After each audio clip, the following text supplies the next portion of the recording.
Hello, everyone. Thank you so much for waiting. I had some tech issues within Michigan campus today and my phone too.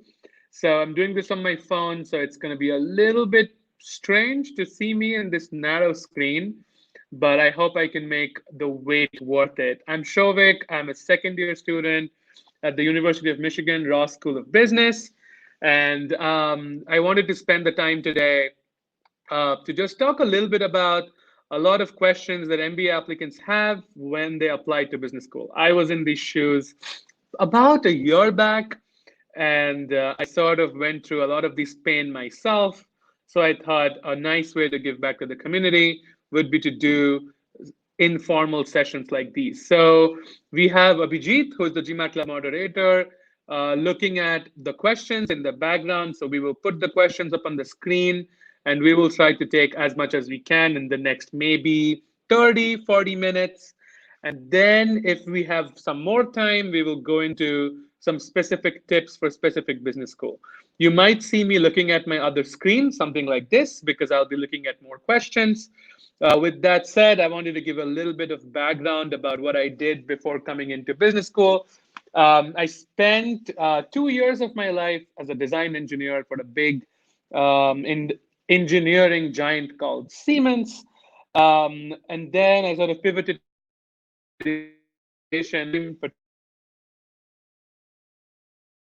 for a while, and then I'm in business school. Over the summer, I was within their app store and productivity team. I had a great time in the summer, and for full looking for tech opportunities as well. Looking at PM opportunities specifically, but I've seen a lot of people recruit for many other functions and industries and can reasonably speak to some of those as well. So, with that said, I know we have a lot of people watching and a lot of questions are coming in too.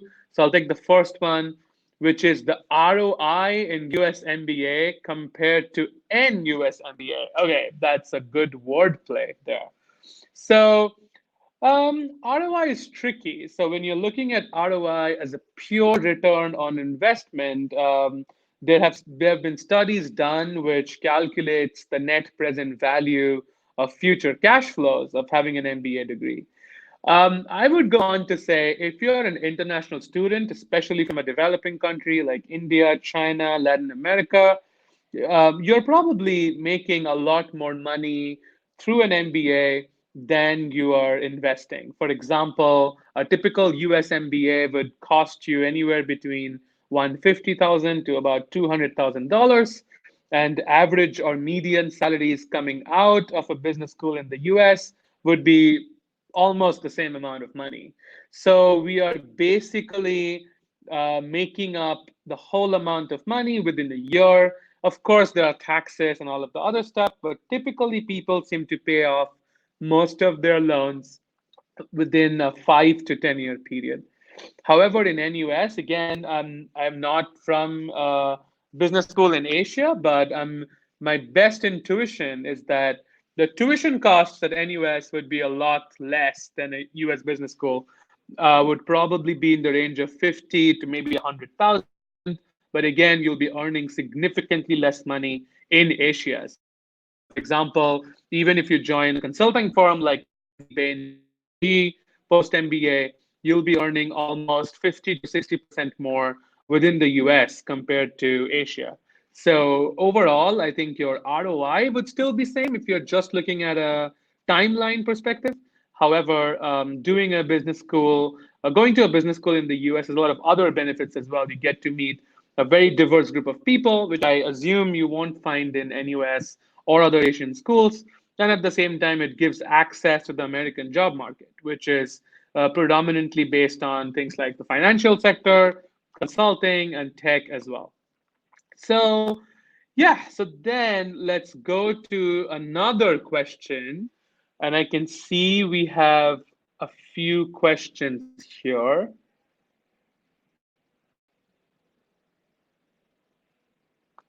So let's take this one. So, how to interview question? Do you have any question for me? how to greet well at the beginning and how to end it well. Any thank you email should be sent. All right. Okay. So those are three questions, not one. So that's fine. The first one is, do you have any questions for me? So, what you're trying to do here is number one, you're trying to show an active interest within the school. You want to know as much as possible through your interview interaction, right? So, a good question could be something like, if you had access to what your interviewer did before coming to business school, and if you know what they are currently pursuing, you can ask how the business school helped to make that transition. That's a really good question because everybody loves to talk about themselves. So try to get your interviewer to talk about himself or herself, talk about what they did and how the business school helped. Another question that you can ask is about school specific culture questions. So, for example, at Michigan, one of the things that we do talk about a lot is the Go Blue phenomenon.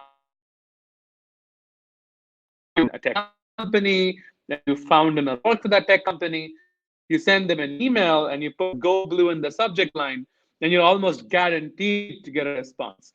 So, things like that often helps, and you want to know some of those culture elements through your interview because your interview is as much as your business school interviewing you, but it's also an opportunity for you to interview the school because they know that you are interviewing in maybe a lot of other schools as well. So it's also a way for them to pitch to you. Now, for your second question, how to greet well at the beginning and how to end it well. Well, for greeting, a simple, I like to keep things simple. I just do a good handshake and just say hello and maybe ask about their day. And I think that's pretty much fine. And how to end it well, I think you can talk a little bit about how you enjoyed the conversation, which I'm assuming that you would. And then you can talk about how you're excited to come back as a student. And for thank you email, I would recommend sending a thank you email. Often interviewers do notice. Don't worry about not getting a reply. Most interviewers do not reply to thank you emails, but they do see it. So I would recommend the thank you email. And within your thank you email, if you can, try to include a few unique elements so that your interviewer remembers you. So those are all the three questions for you. Let me jump on to the next one. All right. H-1B crisis affected the job market for international candidates post MBA in the US, especially when you're not from the top 10 of US. Okay, so I'm assuming by top 10 of the US, you mean top 10 business school, which is fine. So the first of all, there is no H-1B crisis, so to speak. In fact, in the last 2 years, the H-1B process actually favors master students. So the probability for you getting an H-1B has actually gone up higher than it was maybe 4 or 5 years back. What has happened though, there is a phenomenon called request for evidence. So once you do get an H-1B, there are some new background checks that were in place before, but they are more strictly enforced now. But an RFE, your employer who is sponsoring you can provide more evidence. It's basically just one other legal step for them. And that's pretty much it. However, I do think if you're not within, I wouldn't say top 10, but I would say within top 20, top 25 schools, having employers who will sponsor is getting a little bit more challenging. I should admit that, especially in consulting, because, for example, there are a few consulting companies, I don't want to name them, that have stopped sponsoring international students. That's, again, that's a process that's been happening for a while, but I think the current situation is a little bit anxious because nobody really knows what's going to happen. So it just becomes a little bit challenging. Business schools have tried to tackle this issue with other ways, for example, because the one thing that business schools are increasingly trying to do is have STEM options with their degrees. So that gives you 2 more years of your training, that gives you 3 years to find a job, that sponsors. It just helps international students a lot, and Ross is also undergoing that process as well. I would say don't think about H-1B right now. For get into the schools that you want to get into. and then you can decide based on all the different options you have, right? Let's focus on getting in first. All right. So Abhijit gave me a next question. Um, the next question is from Tech Bully. Please don't be a bully.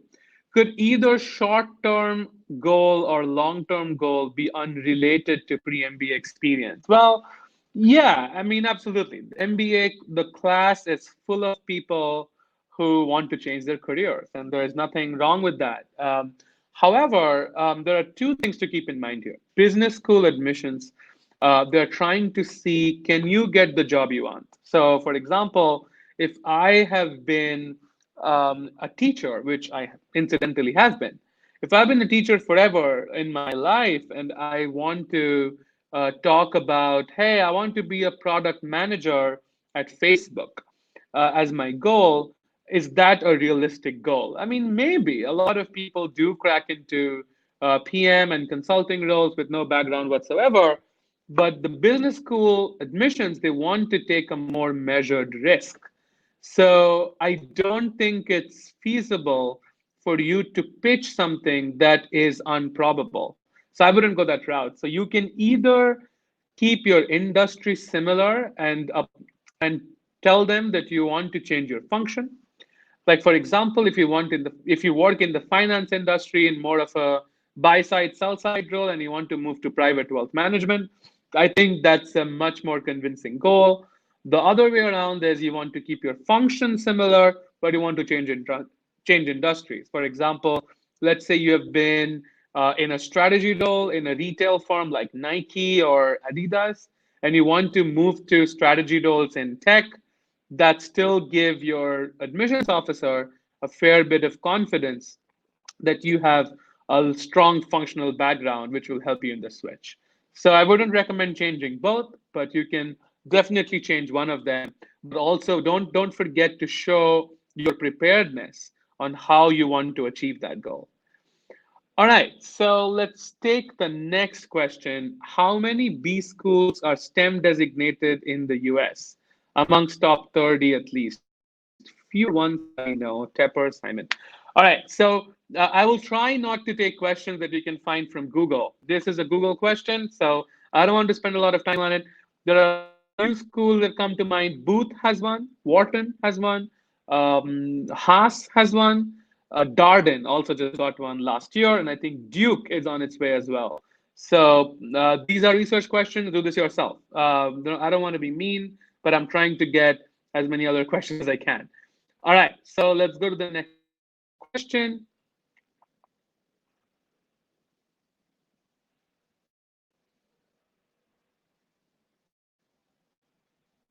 Okay, so one question that I see here is, did you get any scholarship for MBA? How did you manage your MBA financing? It doesn't matter about anecdotal evidences, but so let me start with a more general approach.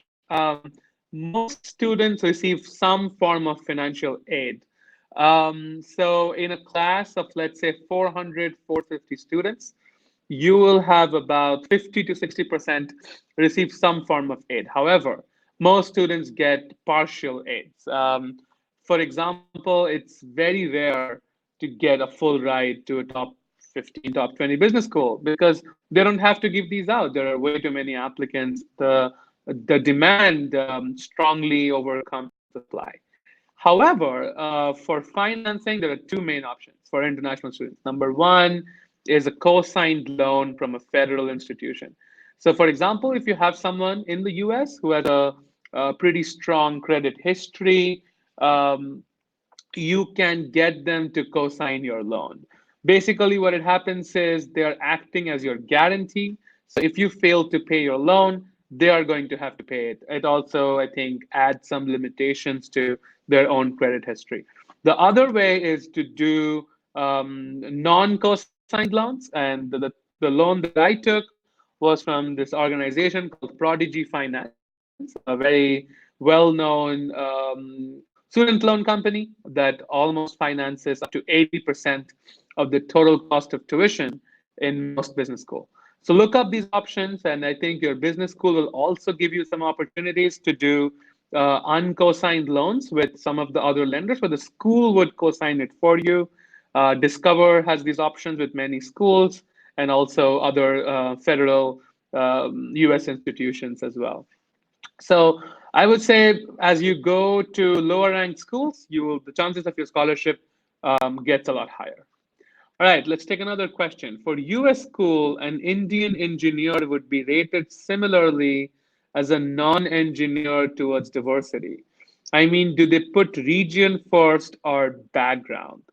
Well, how does it matter to you, right? Like, I mean, there are a lot of complex processes, and schools do this differently based on their own admission strategy, right? So it doesn't matter. How diverse you are shouldn't change your school strategy. If you're an Indian IT male engineer, yeah, things are pretty hard for you. However, if you're an Indian non engineer male, maybe you're a little bit better off, but it shouldn't really change. Like if you had lower chances of getting into a school, you would probably apply to other schools as well. So it shouldn't change your strategy. However, GMAT Club recently launched a tool which tries to predict your chances to go to business school. So I would strongly recommend viewing that tool. We have been getting feedback and we have been improving that tool where if you fill in your profile details and talk a little bit about the qualitative aspects of your application, it can try to guess which school you'll have a reasonable shot in. I wouldn't really worry about diversity at this point. Different schools measure it differently. I would try to do well on your GMAT. I would try to focus on how you can really articulate your accomplishments and how you can really stand out in a crowd. And also, by the way, I mean, there are plenty of Indian male engineers in HBS, Wharton, Sloan, all the top schools. So it's not like they're out, it's just they were more able to show their leadership and show their uniqueness to stand out from the crowd of Indian applicants who apply. Getting more questions. Thank you for these questions. They're great. I'm applying to a school on the East Coast with the goal of being a PM. If they ask me why not West Coast, given your goal, how do I counter that? Any advice? I doubt they will ask that question because of two reasons. Number one is that New York City has an insane number of tech companies. The few big ones that come to mind are Spotify, Google has a New York City office, Microsoft has big offices there. So the East Coast is great for tech. What I would encourage you to talk about is mention specific tech companies. Being just saying you want to be a PM is not enough because PM in Google is very different from PM at Apple or PM at Microsoft. They're extremely different roles. So you want to talk a little bit more about which company you want to work for, right? And then if that company has a strong size in New York City or Boston or whatever, yeah, why not? So another way to look at it is to look at how these offices are different. For example, believe it or not, I was shocked when I heard this. Google has an office in Ann Arbor, which is where Ross is. And that office does a lot of sales strategy stuff. So if you were applying as a tech PM goal and you wanted to say that, look, I mean, I want to get into Google, but I want to do cloud sales strategy. And that's the reason I want to stay in the Midwest. And that's the reason why I come to Ross. That's not only a totally acceptable answer, but it also shows your interviewer that you really have done your research. So don't worry about the function. Talk about the companies. Try to select companies that are based out of New York City, and there are thousands of them. So I don't think it's going to be a problem. All right. So let's take more questions. Rahul, you said you have three questions, but none of them were answered. So let me see what these questions are. How to answer why XYZ school? That's a good question. First of all, it depends on the school.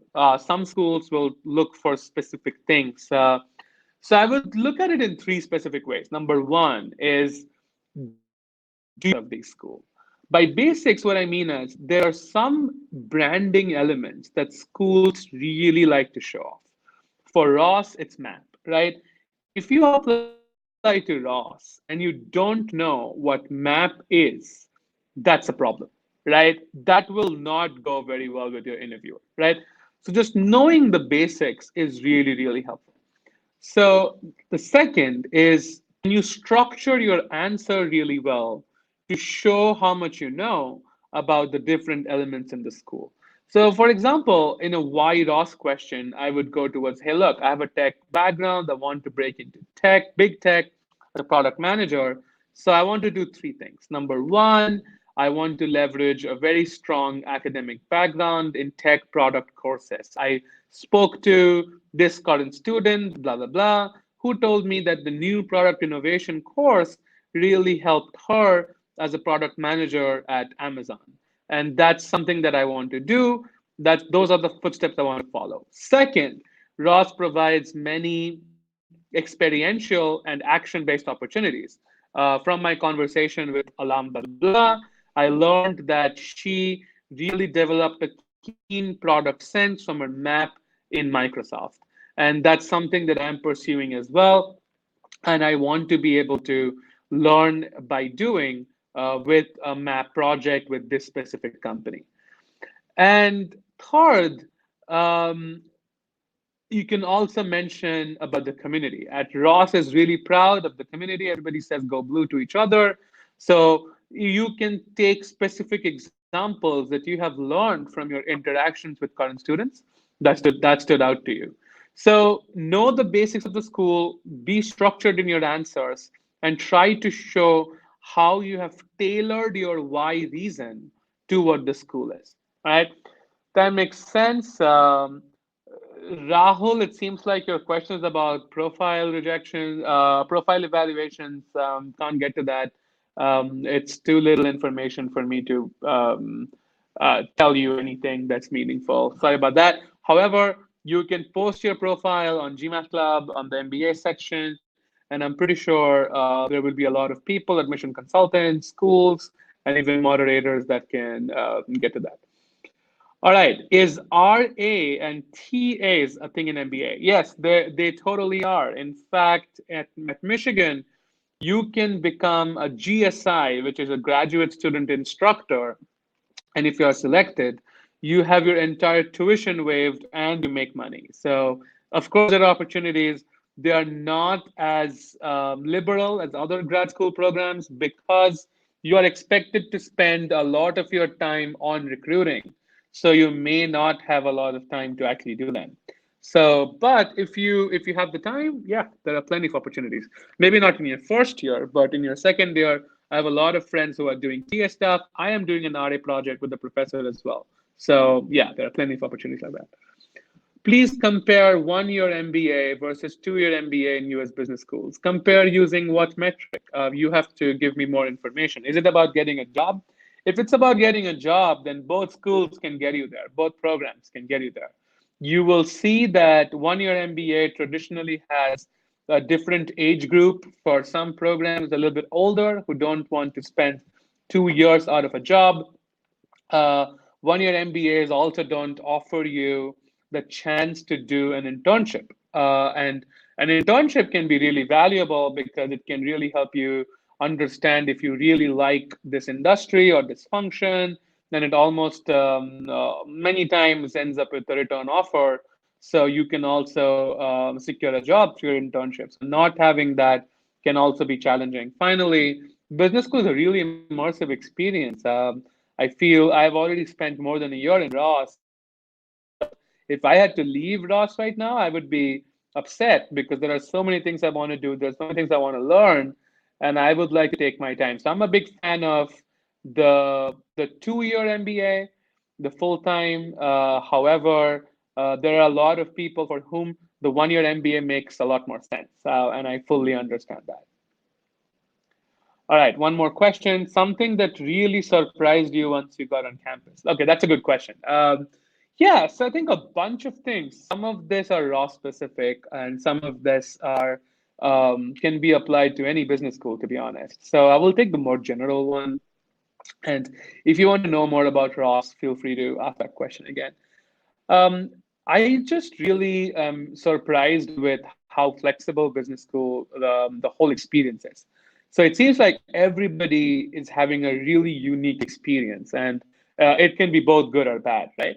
A while back, we did this thing where on GMAT Club forums where people would post their typical day in business school, and there was a common thread to all of them. It was mostly people waking up at like 5 in the morning, reading classes, reading classwork, going to class, doing homework, recruiting, doing meetings, and like going to the gym, and then coming back home at like 10 or 11 after like a few beers with your friend. That's not my typical day. I think that's exaggerated. I feel that those are definitely a lot of your days, but they're not your typical day. I think I was surprised with how much time people had to pursue things that were really meaningful for them. I have a friend who started his own venture while in business school. I can't even imagine doing that because I have not that much of time. So flexibility is something that I did not expect I'd get in business school, especially in your second year when you get to pick all of your courses, when you get to choose which companies you want to recruit for, and all of that stuff. And for Ross, I'll just mention one thing. I was really surprised with how warm and helpful people are. I've mostly been in very hyper competitive academic environment, and coming to Ross,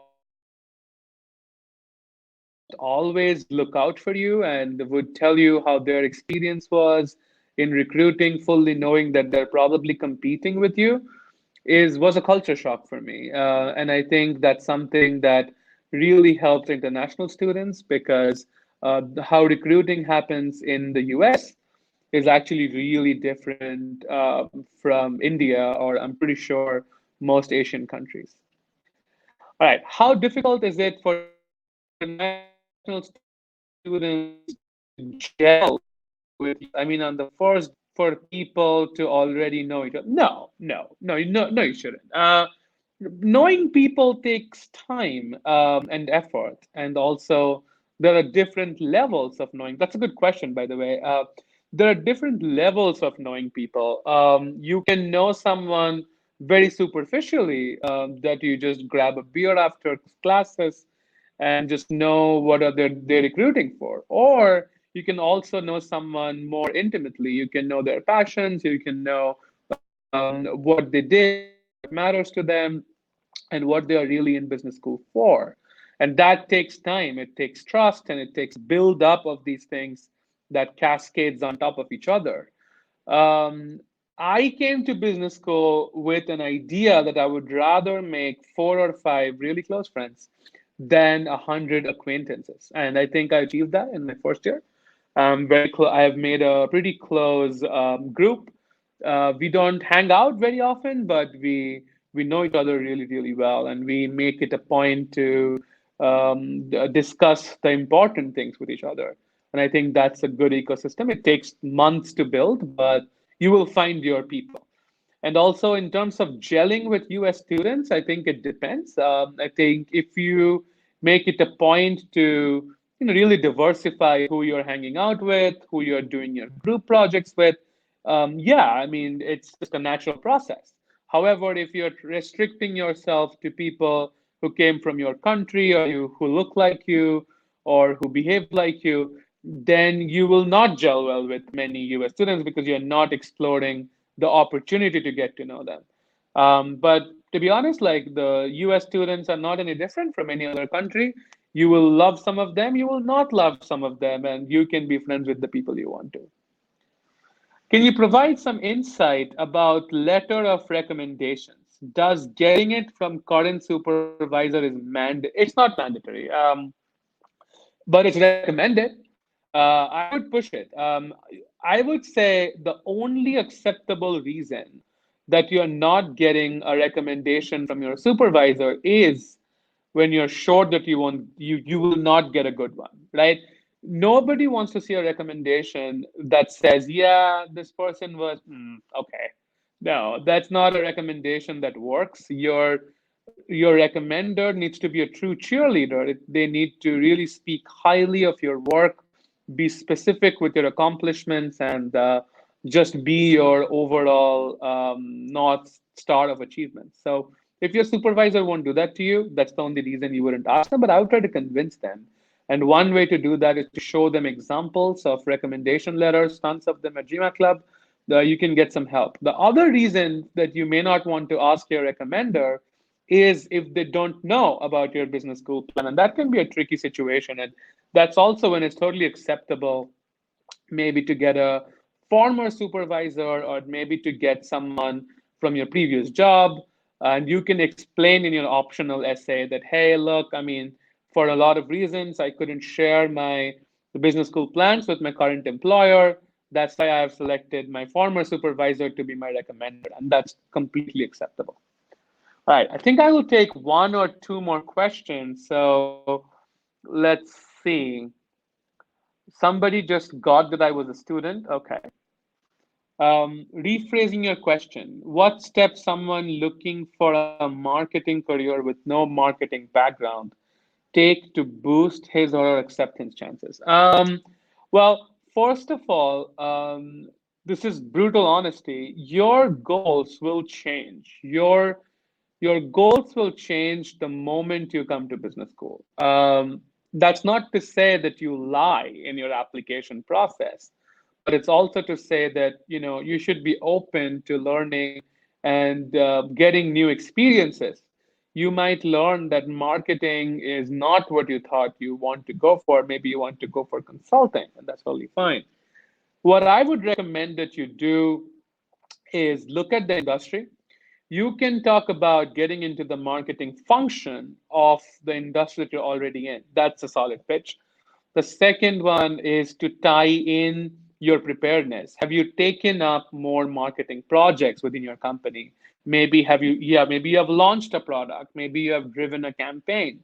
Maybe you have helped segment and target and position your consumers, or maybe you have created a brand awareness campaign. So you can talk about a lot of stuff that may not be your official job, but that can show your interest to the business school and can also show your enthusiasm and your preparedness.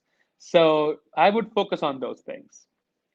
May I ask why you do not reply nowadays on your AMA thread on GMAT Club? Okay, so that's a good question. So the AMA thread on GMAT Club is served for profile evaluations and questions that are more general. I think I did have some engagement there last month, but if you send a post there, I'll make sure to get to them. Thanks for asking that. In strengths and weakness questions, should we substantiate with example, with specific incident or story? Yeah, absolutely. The more specific you can get, the better. You can't just say, hey, I'm very strong in motivating different teams. No, tell me uh, and show me how. So that is very helpful because it brings the example to life. It also gives your interviewer context. So I would definitely always go with a specific incident or story. We did we did a leadership and failure chat on GMAT thread. I'll try to go back to those. I gave out a structure on how to frame those stories. So those will be really helpful. All right, so we are somewhat running out of time. I will take one more question by Tech Bully. Is it okay to write essays that gives me the best chance of acceptance? And when I join the school, I try my options. By essays, you mean goals. Yeah, it's okay. Lots of people do that, and that's totally acceptable. But I would say though that in that in that in doing that, make sure you don't come across as inauthentic. I would go with a goal that may not be your primary goal, but at least something that excites you, that you can speak passionately about, and that helps you achieve some of your long term goals. Otherwise, you'll come across as someone who is using and trying to hack into the application process. And that never really goes well. So even if you're using a goal to get to the business school you want, try to make sure a goal that you're really passionate about. All right, those are all my questions today. We will do more of these next Monday again. So tune in, same time. I will be available, hopefully, with a better screen and a better camera. And we'll see you then. Thanks all for joining, and I'm going to sign off.